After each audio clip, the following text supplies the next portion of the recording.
because it's iconic. And I love to do iconic shit. Magandang gabi, Pilipinas!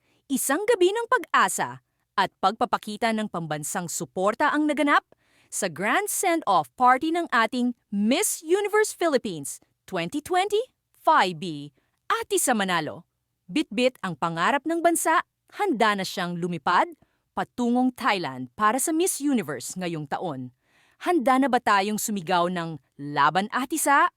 Puno ng aura at glamour ang pagdating ni Atisa Manalo. Suot ang isang napakagandang pink high-slit gown na nagpapakita ng kaniyang killer figure at confidence. Ang bawat hakbang niya may kakaibang lakas at elegance.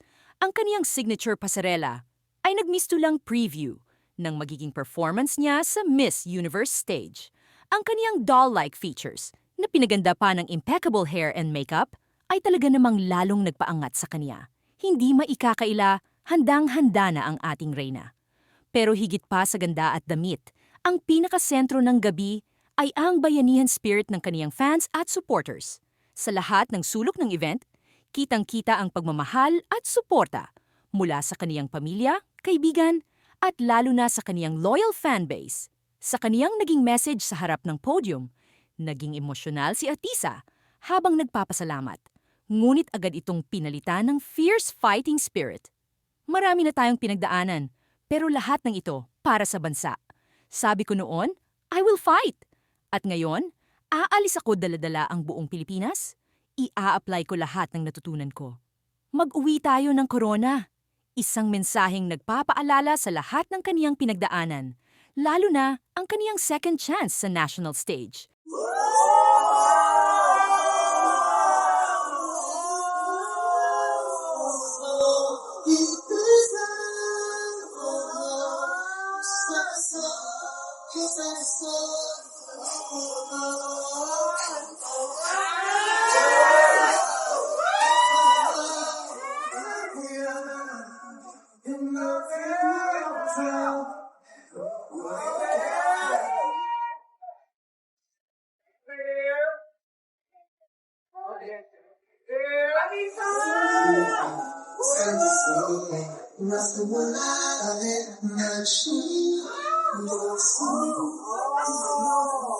Give my best.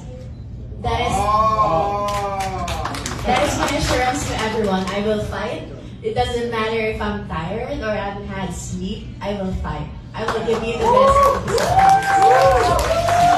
There you go. Goosebumps for me. Thank you so much, Atisa. How about a round of applause for our queen, Atisa, right here.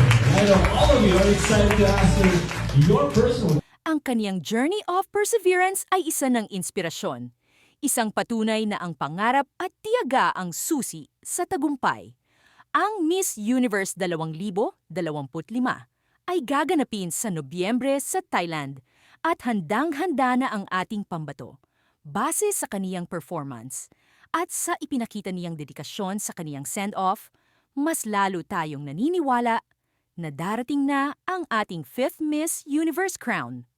Ang kaniyang commitment sa kaniyang advokasya at ang kaniyang commanding stage presence ang magiging sandata niya sa matinding kompetisyon. Wala nang aatrasan, wala nang duda. Atisa Manalo is ready at ang buong Pilipinas nakasuporta. Ito na ang ultimate redemption na hinihintay nating lahat. Mula sa kaniyang grand send-off, isang malinaw na mensahe ang iniwan ni Queen A. May laban tayo. Huwag kalimutang subaybayan ang kaniyang journey at magpadala ng inyong suporta online. I-share ang video na ito.